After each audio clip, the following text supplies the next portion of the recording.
Hi everybody, welcome to Push It Up video. My name is Eric. Now before we begin this video review of Great Western Trail by Alexander Pfister, I would like to ask you to like this video. If this video gets 100 likes, I'll put on Comet, my dog. More of Comet in the next video. You'll see more of Comet in the next video. So thank you so much. Do just give me 100 likes and I'll be so grateful. Also, before we begin, Push It Up video is happy and very proud affiliate of Fun Again Games. Alright, so if you go to funagaingames.com to buy games, at the checkout section, do put in our code PULV. That's PULV. Alright, and then a little bit will come our way as well, and every little bit it helps. So thank you so much if you're doing that. Also, one more thing. This is a different version of the Push It Up video that you're used to seeing, so I'm trying something else. This is called Triple Treat, Triple Threat. What it means is that I'll tell you 3 things that I like about the game, and also tell you 3 things I did not like about the game. And then I'll tell you my recommendations of the game and a summary as well. So this is something new, something different. I hope you like it. Put your comments as well in the comment section of this video. So without further ado, let's talk about the Great Western Trail. So Great Western Trail is a 2 to 4 player game by Alexander Pfister, who brought you many interesting Euro games like Mombasa and many others as well. A Broom Service, which is something I like. So this copy is provided by Pegasus Spiele. So thank you, Pegasus Spiele, for this review copy. So what you're trying to do in Great Western Trail, you are actually a cattle mogul, a cattle rancher. So you're trying to move your cattle. All right, there's quite a few different types of cows. All right, you can see them here. All right, you're trying to move your cows all the way from the start point all the way to Kansas City and then sell them. And you're trying to sell as much as you can, and there are many different paths to victory. This is a Euro game, and it plays about 90 minutes to about 2 hours or so. So depending on how fast you play the game, which is interesting, because when I played the game, I never realized that there's so many different types of cows. I mean, I do know that there are many different cows, but the usual types I know of are like the brown or the different colors, but I didn't know that they had different breeds as well. Like, I also wonder, with the different breeds, do they make different sounds? If anyone knows, can tell me, that'd be great. Like, when I look at a Black Angus cow, I wonder whether they make a very deep moo, like moo, or the other cows, whether do they sound different. So that'll be interesting to find out. Anyway, diverging from the topic. So yeah, so this is what the game is about. You're trying to score as many points as you can. So what are my 3 things that I like about the game? Right, the 3 treats, right, that I like about the game that I think you may like as well. Number 1, there's a huge replayability in the game. Right, number 1, huge replayability. Why? At the start of the game, you'll be given these houses. These are houses that you can build on a trail. Right, they're double-sided and they serve different functions. And there's no real fixed way of building the houses. Right, you could, in the game, you can say, okay, we're only playing with side A of the buildings, so everybody will play side A. Or you can say, okay, you can play up to you. You can play side A or side B, or you can play all side B. So it's up to you. So that means there's a huge replayability of the game. There are also some starting tiles, starting buildings that is standard for all the games. Right, but the placement of them, alright, if you see that on the map itself, there are certain slots which are darker. The placement of them is random. It's up to you. You can either follow like here you can put the number C building here, or it's up to you. You can randomize them as well. So that also lends a lot of replayability. This track where the different people will be coming out of the map where you can hire them is also randomized as well. So all in all, there's a lot of replayability. Alright, you definitely can get this game and you will not get bored of it so soon. Right, so that's the first treats that I like about this game. Second treat I like about this game is that it has integrated mechanisms. Everything that you're playing with, the mechanisms that they have on the game, has somewhat of a dual purpose, or is interconnected with each other. So much so that one effect, or one change in one thing can affect a lot of other things. For example, this is where the people are coming up to hire. So when you see them appearing there, they will denote how much price you need to hire them. Alright. Now the new people will appear.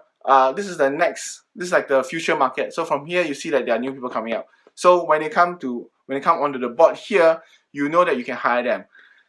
To trigger this to come the future market come to here, someone needs to go to Kansas City and do this whole process, and then they'll trigger them to come to here. So knowing the future market will enable you to determine whether you want to reach Kansas City earlier than the rest to trigger this market and then to be able to hire them, or whether you want to delay so that if others go there first, they trigger the market and then you get to hire in your next turn. So again, you can see that there's a lot of integration available, and here when you trigger this market, this marker will go downwards. When it goes on all the way to the end and goes off the board, and that's when the game will end. So players get to decide when they want to trigger the game end condition as well. So, and also where this marker goes down, right, and new people coming in, right, where the marker is, you cannot hire the people that's on the same level as the marker. So you can see that just describing this part of the market where you hire people to improve the efficiency of your actions already has so much integration involved. So I really like that a lot. The third treat, alright, is that there's a very interesting deck building element to the game. So each player will start off with a standard set of cow cards they have. Later on during the game, they can actually improve the cows that they get. They can improve the cows that they get, right, to higher and higher and higher and higher values.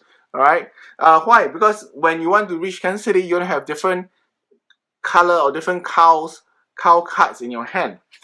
Alright, then you can score points for them and get a lot of money as well. The more variety you have, the better. Diversity. Alright, so to actually build up your deck, alright, you can buy cows along the way, and also this is your player board, right? There's a lot of tech trees here. So for you to be able to build up your deck, there are abilities for you to discard cards, draw new cards to your hand, and buy new cards to your deck as well. So there's this interesting deck building mechanism built into the game, and it's but just one of the many mechanisms that are in the game. So I really like that as well. So those are the 3 treats of the game. Now, what did I not like about the game? Or the 3 threats to the game, right? Or 3 things that I did not like about the game. Firstly, everything is open information. Now, usually that's not necessarily bad, right? But in this case, it means that since the game takes about 2 hours long, it means that you kind of can tell whether you are in a lead or whether you are losing out or whether there's absolutely no chance for you to catch up with the rest. Alright, and in that case, since it's a 2-hour game or so, if you realize that, oh, I made a boo-boo, I made a kerfuffle, and I have no way of catching up with the rest of the game kind of feels dead to you because there's no way I'm going to beat that person, so it feels a bit pointless. I can try for second best, but it's not the best in this case. Alright, so having too much open information can be quite bad in this case. It just means that while the rest are still competing to be the first, you're kind of just left behind in the dust, and you're just not doing anything really effective for the rest of the time. Alright, so that's the first threat, too much open information. The second thing is that the buildings, alright, so as I mentioned just now, for one of the trees, there are many different buildings, alright. The attractiveness is that you want to build these buildings. I don't know, for me, I really want to build these buildings. I want to see what they do. I want to be able to stop by and visit my own building and visit my own saloon and stuff like that. So it's very attractive to want to build these buildings. And also, not only that, they are supposed to be able to stop players, right? Because when you come to this build, each of the buildings will count as a step. Alright, and player has only a limited number of movement points, alright, along the trail as they go all the way to Kansas City. So, when you stop at a particular building, alright, there's also certain payments as well that you need to pay the person who owns this building.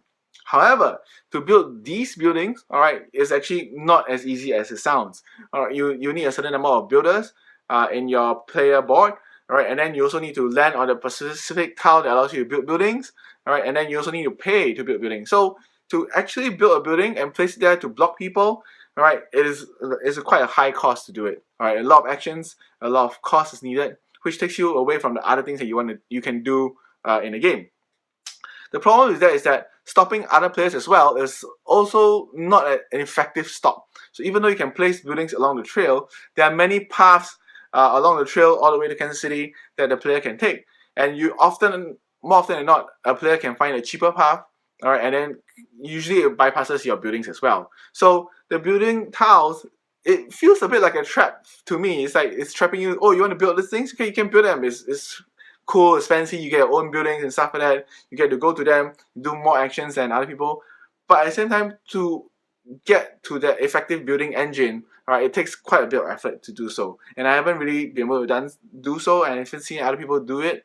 But if you can do it, kudos to you. But for me, this feels like a bit of a threat to me. Okay, so the last threat is the randomness of the market. All right, the randomness of the market can determine which is the part where you can hire people. All right, which is this part here. So the randomness of the market can kind of determine your path to victory, or how you play the game. All right, why? Because this will determine what kind of people you can hire. All right, and if, let's say, for example, your turn order does not allow you to hire the right people at the start. Let's say you had a strategy, I want to build buildings for this entire game. All right, but because other people are hiring all the builders, all right, when it comes to a turn, you do not have enough money to buy the builders, you cannot hire the builders, you have to scrap your plan and do something else. Okay, but at the same time, when you want to do something else, that something else will be taken by another player as well. So the randomness of this market can somewhat determine what is the best path for you to take. So in the sense that unlike some other games where you, for example, okay, I want to try for XYZ victory path to get to victory. All right, and then I'll play. Then there are little adaptations along the way to your plan. All right, but you still can stick to the overall vision of what you want. In this case, all right, the randomness of the market can somewhat already determine what you should be doing, what is the best path you should be doing, and so take away from you what your original plan was. All right, so that kind of feels a bit strange to me. All right, so yeah, so that is also another threat for this game. So those are my triple treats and triple threats. What do you think of Great Western Trail? I really like it. It has a lot going on for it, a lot of things to think about, a lot of things to play, a lot of different mechanisms meshed together very nicely. And Alexander Pfister has definitely knocked it out of the park again with Great Western Trail. All right. It can be a bit slightly tedious to teach, but at the same time, once you learn how to play the game, it flows very smoothly. The first round goes by. Once you roughly know what's happening, the subsequent rounds are much more faster and faster. All right. So for me, Great Western Trail is recommended. All right. Definitely, if you like medium to heavyweight Euros, this is something that you like a lot. If you like Alexander Pfister's games previously, this is something you like. So for me, Great Western Trail is a recommended. Thank you once again to Pegasus Spiele for this review copy, and thank you so much for watching. Now, before we go, there will be a few pop-outs here and there. Alright, I think it will be here. Alright, one of them will ask you to subscribe to our to this channel. Please subscribe to this channel. There'll be a lot more interesting things in the future. I'll have some more contests. So if you want to have contests, we recently had one where we gave away $100 to Fun Again Games website. Alright, so do subscribe. I think I'll put it here. Do subscribe to this channel to be kept up to date of what's happening. And also, there'll be one more link here which will bring you to all the other videos that I did. So playlist of all the videos that I did. Alright, so please subscribe here or click on this link to see the other videos that I did, and also like this video. I think it will be probably somewhere here. Alright, so like this video. Alright, so thank you so much for watching, and I hope you enjoy this new version of Push It Up video. Thank you, bye!